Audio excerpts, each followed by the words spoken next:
नमस्कार दोस्तों, आज की वीडियो में हम पढ़ेंगे त्रिकोणमिति का परिचय पार्ट 2। पार्ट 1 में हमने त्रिकोणमिति का इंट्रोडक्शन यानी भूमिका पढ़ा था।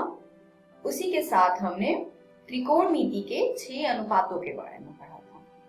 इस वीडियो में हम त्रिकोणमितीय अनुपात पे बेस्ड कुछ प्रैक्टिस क्वेश्चंस करेंगे। चलिए देखते हैं पहला उदाहरण।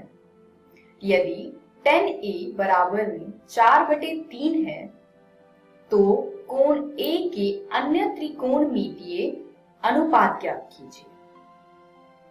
चलिए हल देखते हैं। सबसे पहले एक समकोण त्रिभुज ABC की रचना करें। अब हम जानते हैं कि tan A बराबर में 4/3 है और आप ये भी जानते हैं कि tan A बराबर में लंब बटे आधार होता है, यानी ये बराबर होगा BC बटे में AB के।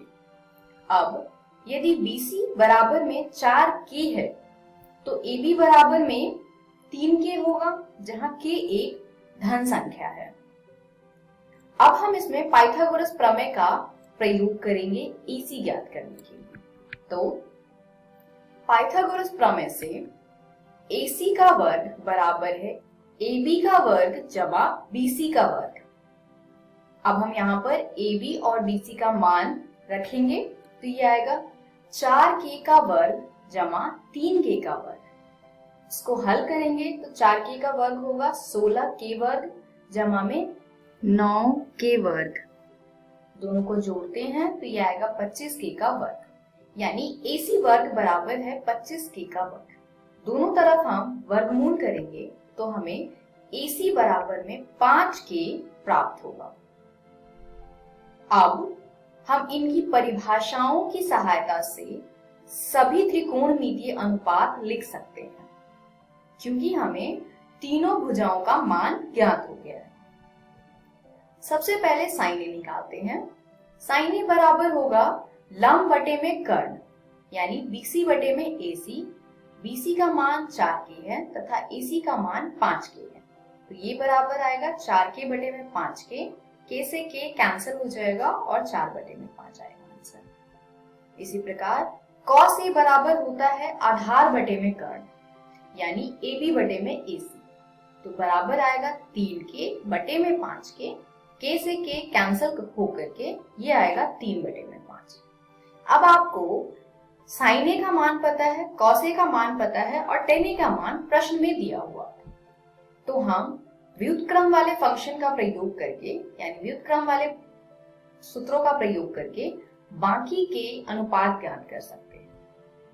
cot A बराबर होता है 1 बटे में tan A और tan A का मान था 4 बटे में 3, तो ये आ जाएगा 1 बटे में 4 बटे 3, जिसको हल करने पर प्राप्त होगा 3 बटे में 4। इसी प्रकार कोसेक A बराबर होता है 1 बटे में sin A और sin A का मान था 4 बटे में 5, तो 1 बटे में sin A बराबर होगा 1 बटे में 4 बटे में 5, जो कि बराबर आएगा 5 बटे 4 के। इसी प्रकार sec A बराबर होता है 1 बटे में cos A और cos A का मान है 3 बटे 5, तो ये आएगा 1 बटे में 3 बटे 5, जिसको हल करने पर sec A का मान हमें प्राप्त होगा 5 बटे में 3। चलिए अगला उदाहरण देखते हैं। त्रिभुज PQR में जिसका कोण Q समकोण है, PR जमा QR बराबर है 25 सेंटीमीटर और PQ बराबर है 5 सेंटीमीटर, तो sin P, cos P और tan P के मान ज्ञात कीजिए। चलिए हल देखते हैं। सबसे पहले एक समकोण त्रिभुज PQR की रचना कीजिए। अब हम जानते हैं कि PR जमा QR बराबर है 25 सेंटीमीटर के तथा PQ का मान 5 सेंटीमीटर है, तो अब हम QR और PR का मान निकालेंगे पाइथागोरस प्रमेय का प्रयोग करके। चलिए देखते हैं कैसे। पाइथागोरस प्रमेय से PR वर्ग बराबर होगा QR वर्ग जमा PQ वर्ग के। अब हम जानते हैं कि PR जमा QR 25 सेंटीमीटर के बराबर है, यानी यहाँ से अगर हम PR निकालना चाहें तो PR का मान आएगा 25 सेंटीमीटर घटा QR, और इसी के साथ हमें PQ का मान 5 सेंटीमीटर दिया है।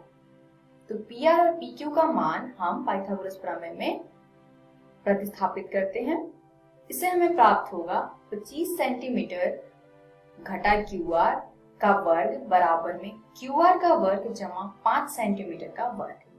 अब 25 सेंटीमीटर माइनस QR वर्ग में a minus b whole square का फॉर्मूला लगाएंगे, तो ये आएगा 25 सेंटीमीटर का वर्ग घटा 2 गुने में 25 सेंटीमीटर गुने में QR जमा QR का वर्ग बराबर QR का वर्ग जमा 25 सेंटीमीटर का वर्ग। अब आप देख सकते हैं कि दाईं साइड और बाईं साइड दोनों ही साइड QR वर्ग है, तो ये आपस में कैंसल आउट हो जाएंगे और बचेगा 625 सेंटीमीटर वर्ग घटा 50 सेंटीमीटर गुने में QR बराबर में 25 सेंटीमीटर का वर्ग।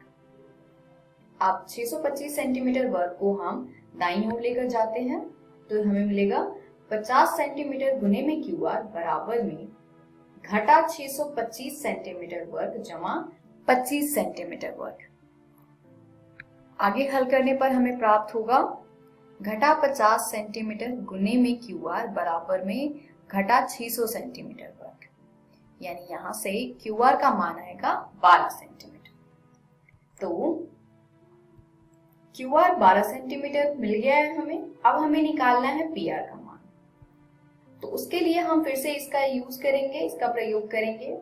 हमें दिया है PR जमा QR बराबर में 25 सेंटीमीटर, यानी PR बराबर है 25 घटा में QR, और क्योंकि हमें QR का मान पता है तो हम यहाँ से PR का मान ज्ञात कर सकते हैं। तो इसको हम प्रयोग करेंगे और यहाँ हमने 25 सेंटीमीटर घटा 12 सेंटीमीटर QR का मान रखा है, तो ये हमें मिलेगा 13 सेंटीमीटर, यानी PR का मान है 13 सेंटीमीटर। तो इसी के साथ हमें त्रिभुज PQR की तीनों भुजाओं का माप ज्ञात हो गया है। प्रश्न था कि हमें sin P, cos P और tan P का मान ज्ञात करना था, तो चलिए निकालते हैं sin P, cos P और tan P का मान।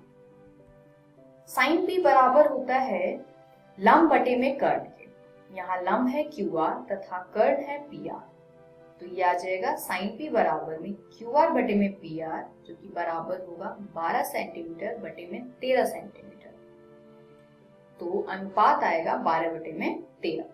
इसी प्रकार cos P बराबर है आधार बटे में कर्ण। यहाँ आधार है PQ तथा कर्ण है PR, तो PQ का मान है 5 सेंटीमीटर और PR का मान है 13 सेंटीमीटर, तो cos P बराबर आएगा 5 सेंटीमीटर बटे में 13 सेंटीमीटर, यानी अनुपात होगा 5 बटे 13। तीसरा हमें निकालना है tan P। तो tan P का सूत्र क्या होता है? लंब बटे में आधार। लंब है QR तथा आधार है PQ। QR का मान 12 सेंटीमीटर और PQ का मान 5 सेंटीमीटर, तो tan P आएगा 12 सेंटीमीटर बटे में 5 सेंटीमीटर, यानी tan P का अनुपात है 12 बटे 5। तो हमने 2 उदाहरण किए हैं। आप अपनी NCERT किताब से बाकी प्रश्नों का हल करें। इस वीडियो में हमने त्रिकोणमितीय अनुपात के प्रैक्टिस क्वेश्चंस करे हैं। अगली वीडियो में हम कुछ विशिष्ट कोणों के त्रिकोणमितीय अनुपात के बारे में। धन्यवाद।